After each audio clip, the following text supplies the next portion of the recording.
My name is Wanda Gunderson. I'm 28, and for a long time I believed that being patient was the purest form of love. Looking back now, I can see how close that belief came to breaking me. When I met Scott, he felt electric. He had this effortless confidence. Sharp, funny, always the center of attention. After a quiet, distant relationship before him, being with Scott felt like stepping into warmth after a long, cold season. I thought that intensity meant something real. In the beginning, he made me feel seen. He asked about my goals, laughed at my jokes, teased me just enough to make it feel like we had something special. But that warmth didn't last. It shifted slowly at first. If I told him something hurt me, he'd flip it. "You're too sensitive. Are you trying to control me?" And suddenly I was the problem. He spoke like someone who understood emotions, talking about boundaries, growth, and respect. But somehow those rules only applied to him. If he needed space, I had to respect it. If I needed reassurance, I was too much. Every concern I raised became evidence that I was flawed. So I adjusted. I gave more. I stayed quiet. I supported him through everything. Job changes, arguments, last-minute moves. I ignored the little humiliations. The eye rolls, the jokes at my expense, the way he dismissed my work. Even the flirting. He called it harmless. If I questioned it, I was insecure. The worst part wasn't the arguments. It was the slow erosion of who I was. He made me feel smaller, like I should be grateful just to be with him. And I started to believe it. "Most women would kill to have me," he once said. "You think anyone else would deal with you?" So I stayed. I told myself love meant enduring, proving I wasn't too difficult, too emotional, too much. But inside something kept sinking. Then came the late nights. Hours at the gym. A friend from yoga, he mentioned just enough to make it sound harmless. I knew what it looked like. I just wasn't ready to face it yet. I kept hoping he'd prove me wrong. But deep down I already knew something was broken. One night, everything became clear. Scott was in the shower, steam filling the apartment. His laptop lit up on the coffee table beside me. I wasn't even trying to snoop, I just looked. A message preview. "Last night was insane. I can't stop thinking about you." That was all it took. My chest went hollow. Not because I was shocked, but because I wasn't. The doubt, the anxiety, the constant second-guessing, it all suddenly made sense. It was never in my head. It was real. I didn't scroll. I didn't need more proof. When he walked out of the bathroom, towels slung around his waist, he glanced at me like nothing had happened. Like I would just sit there and let it pass like always. But something in me had already shifted. For the first time in a long time. I wasn't confused. I was stunned that I looked up at him, my voice calm. Too calm. "How long has it been, Scott?" He froze. Just for a second. But I saw it, that quick flash of calculation in his eyes. Then just as fast he recovered. Rolled his eyes. Scoffed. "You really need to get over this paranoia." I swallowed. "Don't lie." I saw the message. And instead of guilt, he smirked. "You're so emotionally unsafe, Wanda. The fact that you're hurt by this just proves how toxic you are." For a second, everything inside me went cold. He cheated, and somehow I was the problem. My pain was the offense. He leaned back against the counter like this was a debate he'd already won. "You've always been like this. Controlling. Fragile. Maybe if you were more emotionally evolved, I wouldn't have needed to find connection somewhere else." I blinked slowly. The anger didn't explode, it sharpened. "You mean cheat?" I said flat. He gave a quiet, dismissive laugh. "No, Wanda. I mean actually feel seen. Something you've never managed to do no matter how hard you tried to fix me." That's when something in me shifted. Not loudly. Not dramatically. Just clearly. "You're not deep, Scott," I said, standing up. My voice didn't shake. "You're not evolved. You're just a narcissist with a good vocabulary." His smirk cracked. "Excuse me. You cheat then call me toxic for reacting. You blame me for your choices. You hide behind therapy language like it excuses everything. But you're not healing, you're hiding." For the first time in a long time, he didn't have a quick comeback. I stepped closer. "I've walked on eggshells for you. I've made myself smaller to keep this going. I've swallowed every insult just to hold this together. And now you cheat, and somehow that's my fault too." He crossed his arms again, defensive now. "You're twisting things. You always do this." "No," I said quietly. "This is the first time I'm not." The words landed hard between us. I'm done. He stared at me like he didn't recognize me anymore. You don't mean that, he muttered. But I did. You can pack your things tonight. I want you out by morning. His face went blank for a second, then twisted back into something weaker than before. You're seriously kicking me out over this? You'll regret it. You'll come crawling back when you realize what you lost. I didn't argue. I walked to the closet, pulled out a suitcase and dropped it beside him. Start packing, Scott. The sound echoed. For a moment he just stood there, waiting for me to break, to beg, to give him one more opening. I didn't. Finally he muttered, Wow, you really are pathetic. Then leaving should be easy, I said. His jaw tightened. He grabbed the suitcase and started throwing things into it. No more speeches, no more charm. Around midnight he walked out, mumbling about how much happier he'd be. The door closed behind him. And the silence that followed? It wasn't heavy. It was clean. For the first time in over a year my apartment felt like mine again. And I didn't cry. Not once. The next morning I woke up expecting that familiar knot in my chest. It wasn't there. No tension. No dread. No emotional landmines waiting for me before I even had coffee. Just quiet. Real quiet.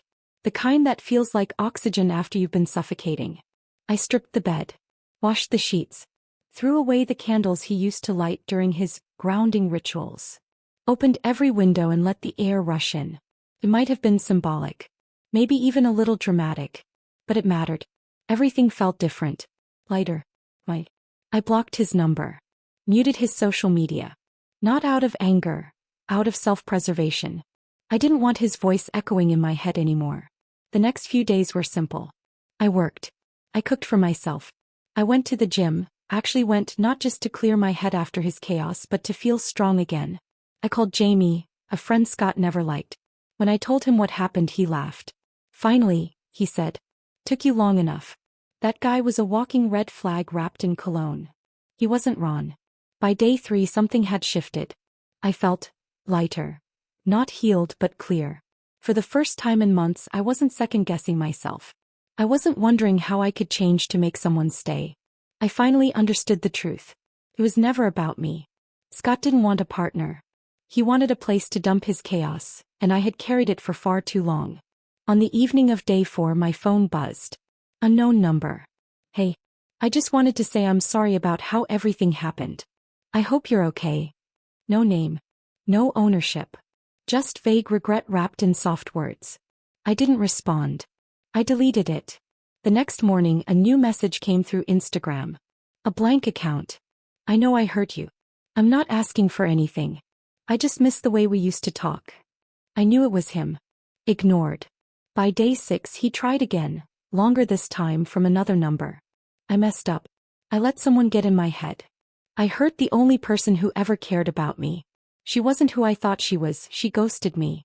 I see now I threw away something real. Please, Wanda, can we just talk? I stared at the screen, my thumb hovering. My heart beat faster. Not because I missed him but because I knew how easy it would be to fall back into that version of myself. The one who forgave too quickly. The one who tried to fix everything. But I didn't reply. That night I was on the couch with a book when I heard it. A knock. I froze. Slowly I walked to the door and looked through the peephole. Scott. Standing there, shifting his weight, keys fidgeting in his hand. For a moment I thought he might leave. Then, knock. Knock. Knock. Wanda. His voice was softer now. Careful. I'm not here to fight. I just want to talk. Please. My hand rested on the doorknob. I didn't open it. He stayed there. Then quieter, cracking just enough to sound real. You were the only one who ever tried with me. I didn't see it before. I do now. I'm sorry. The words slipped through the door like smoke. And for a second, my heart reacted. Not strongly. Just enough to remind me who I used to be. But I stayed still. Minutes passed. Then a sigh. Footsteps. Silence. He was gone. I pressed my forehead against the door, breathing slowly. And what I felt wasn't sadness. It was relief. For a couple of days nothing. No messages. No knocks. No new accounts. I almost thought maybe he'd accepted it. But people like Scott don't disappear. They circle. On the 3rd night my phone lit up again. A long message. I know I gaslit you. I know I hurt you. I can't stop thinking about us. You were the only one who really saw me. Please don't shut me out. I just need to explain. I read it carefully. It almost sounded like accountability. Almost. But I knew better. Accountability without change is just performance. And Scott had always been good at performing. I didn't reply. The next morning there was a note under my door. His handwriting. Messy. Rushed. I can't sleep. I keep thinking about us. The way you laughed, the way you cared. I was stupid. Don't throw this away. I read it once. Then I crumpled it and dropped it in the trash. That night rain hit the windows hard. And right on cue, another knock. I looked through the peephole. Scott again. Soaked this time. Hair stuck to his forehead, hoodie drenched, holding another piece of paper. No anger. No arrogance. Just desperation. Wanda, he said, barely loud enough to hear. I know I don't deserve it. But please, just talk to me. I stayed where I was, back against the wall, silent. He slid the note under the door. Waited. Then sighed, deep, heavy. And left. When the hallway went quiet again, I picked up the note. I'm lost without you. You were my anchor and I threw it away. I can change. I swear I can change. Please don't let this be the end. I stared at the words. And for a split second I felt it. That pull. That instinct to help. To believe. To fix. But I recognized it this time. That wasn't love. That was my weakness. And he knew it. I tore the paper in half. Then again. And again until it was nothing but scraps in the trash. I'm not your savior, I whispered into the quiet room. And for the first time, I smiled. Not because he was hurting, but because I wasn't anymore. Outside the rain kept falling, washing the streets clean. And slowly I realized I was doing the same. Scott didn't disappear, he just changed his approach. First came the apologies. Then the grand declarations of love. Then just as quickly the accusations. One night, I'll never stop loving you. The next morning, you're heartless. After everything I gave you. It was like watching him spin through emotions. Regret, anger, nostalgia, blame, hoping one would land on the version of me that used to take him back. On social media he posted vague quotes about being broken by someone who never understood him. As if he were the victim. As if I had been the one who hurt him. I almost laughed because that's what he always did. Rewrite the story until he came out wounded and I became the villain. But this time I saw it clearly. Old memories started clicking into place. The fake tears when I set boundaries. The trembling voice when he accused me of abandoning him just for needing space. He hadn't changed. He just learned new lines. By day 9 I ran into him at the gym. He was leaning against the front desk like it was some kind of coincidence. When he saw me he smiled, like we were characters in a love story instead of a finished one. Wanda, he said softly. I nodded and kept walking. Wait, can we talk? I stopped and turned. About what? Us. There is no us, I said calmly. Not anymore. His expression slipped. You really don't care? Just like that. I held his gaze. No, Scott. I care about myself now. For once he had nothing to say. He tried again, weaker. Don't you even want to hear what I've been through? I shook my head. You wanted me numb when I was hurting. Now you want me to feel something for your pain? It doesn't work like that. So that's it, he snapped. You're just walking away? I already did. And I turned my back on him. I didn't look over my shoulder. Not once. I thought that would be the end. It wasn't. A few days later one of his friends messaged me saying he was a mess, not eating, not sleeping, begging me to give him closure. Closure. For a moment guilt crept in. Was I being too harsh? But then I remembered all the nights I had begged him to listen. All the times I had cried quietly so he wouldn't call me dramatic. Jamie said it best when I told him. He's just running the same script, he said. Charm, chaos, then pity. Don't fall for Act 3. He was right. Scott wasn't falling apart because he lost me. He was falling apart because he lost control over me. Soon the messages spread. His mother, his sister, all asking me to help him, to give him one more chance. But no one had shown up when I was the one breaking.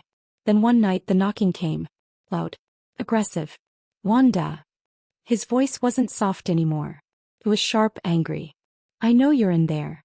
My heart raced but I stayed still. You don't get to erase me like this, he shouted, pounding on the door. I gripped my phone, considering calling the police. My whole body was tense, but I didn't respond. Not a word. Eventually his voice faded. The pounding stopped. His footsteps disappeared down the hall. And in that silence I understood something clearly. He wasn't trying to fix anything. He was trying to break me again. And I wasn't going to let him. Day 13. One message. I won't bother you anymore. I'm sorry. This time I believed it. Not because he meant it, but because he had run out of ways to reach me. No more scripts left. No more angles to play. I set my phone down and looked out the window as the sun rose, painting the sky in soft gold. For the first time in months there was no weight in my chest. Just stillness. I thought about everything. The gaslighting, the doubt, the way I had shrunk myself to keep the peace. I used to believe love meant enduring the storm. But storms don't stop because you stand in them. They stop when you walk away. Scott thought I would fall apart without him. Instead I found myself. I opened the windows wide. Fresh air rushed in, clean and unfamiliar. It didn't smell like him anymore. It smelled like freedom. Later that day I met Jamie at a cafe. He finally stopped, he asked. He did, I said, stirring my coffee. And how do you feel? I smiled. Small. Like I got something back. What? Peace. That night I stood by the window watching the city lights flicker below. For so long my life had been filled with his noise, his chaos, his constant pull. Now there was just quiet. My quiet. And instead of feeling empty, it felt like healing. He thought silence would break me. But it saved me. And for the first time in a long time, I was truly free.